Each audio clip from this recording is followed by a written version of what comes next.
हाँ नमस्कार जी, परिचय करा दें पहले अपना। नमस्कार, मैं यहाँ पे पिछले 18 वर्षों से न्यूज़ रीडिंग करती हूँ, समाचार वाचिका हूँ यहाँ पर। तो इस फैसले के बारे में मैं यही कहना चाहती हूँ कि ये बहुत ही दुर्भाग्यपूर्ण है, खासकर प्रदेश की जनता के लिए, क्योंकि प्रदेश और देश की जो संस्कृति होती है, जो कला होती है, उसकी जिम्मेदारी एक तरह से कहें तो आकाशवाणी और दूरदर्शन की होती है। ये रेवेन्यू के लिए नहीं होता, क्योंकि बहुजन हिताय बहुजन सुखाय का एक उद्देश्य लेकर चलती थी सरकार, और यही इनका उद्देश्य था कि यहाँ से कोई रेवेन्यू नहीं हो, बल्कि जो कला और संस्कृति है उसको बढ़ावा मिले। तो एक बहुत सशक्त प्लेटफॉर्म था, और इस तरह का निर्णय बहुत ही दुर्भाग्यपूर्ण है। यहाँ की जो हरियाणा कृषि विश्वविद्यालय है, जिसका एशिया में स्थान है, उसके किसानों को और वहाँ के वैज्ञानिकों को, वहाँ के कलाकारों को और इसके अलावा लोक कलाकारों को बहुत ही नुकसान है, क्योंकि ये संस्कृति फिर चंडीगढ़ शिफ्ट करने से तो आगे नहीं बढ़ सकेगी।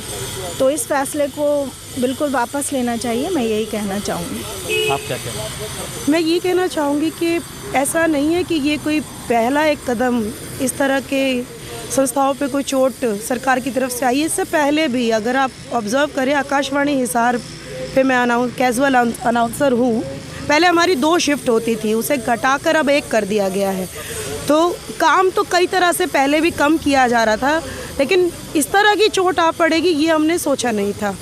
दूसरी बात जो मुख्य रूप से मुझे बहुत ही प्रश्न चिन्ह जो खड़ा करती है वो ये है कि एक बने बनाए संस्थान को ख़त्म करने की बजाय उसको इक्विप्ड करने की, उसको ख़त्म किया है आपने, उसको इक्विप्ड करना चाहिए था। उसको इक्विप्ड करने की बजाय आप ख़त्म कर रहे हैं, बजाय कि आप ऐसी जगहों पे जैसे भिवानी है हमारे यहाँ पे, या सिरसा है, वहाँ पे एक छोटा सा रेडियो केंद्र काम करता भी है, क्यों नहीं वहाँ पे एक और दूरदर्शन केंद्र खोला गया या भिवानी में खोला जाए। तो नए ऑप्शंस क्रिएट करने की बजाय हमारी सरकार जो ऑलरेडी हमारे पास कुछ चीज़ें हैं कहने लायक हमारी अपनी, देखिए जो प्राइवेट प्लेटफॉर्म्स हैं जो संस्कृति, हरियाणवी संस्कृति को बचाने के लिए काम कर रहे हैं, लेकिन वो दाम भी फिर मनमाने ही लगाते हैं सर। बहुत ही मतलब मिनिमम आय भी वहाँ से कलाकारों को नहीं होती है।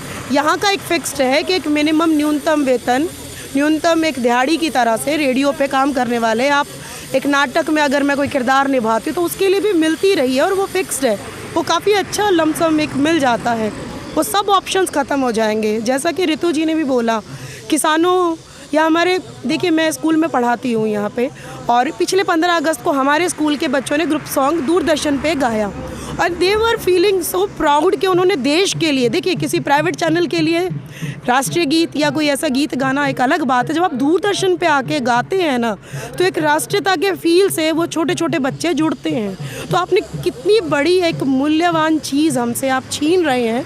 ज़रा इसके बारे में सोचें तो, ऐसा अंधा फैसला लेने से पहले। भाई यही हमारी अपील है, इन चीज़ों की वैल्यू को हमें समझना होगा। लोगों को, हमारी उन सारी ऑडियंस को जिन्होंने कभी भी किसी भी तरह से रेडियो या दूरदर्शन से किसी भी तरह से जुड़े हैं, उन सभी से हमारी ये अपील है कि आए और इसको बचाने में हमारा सहयोग करें।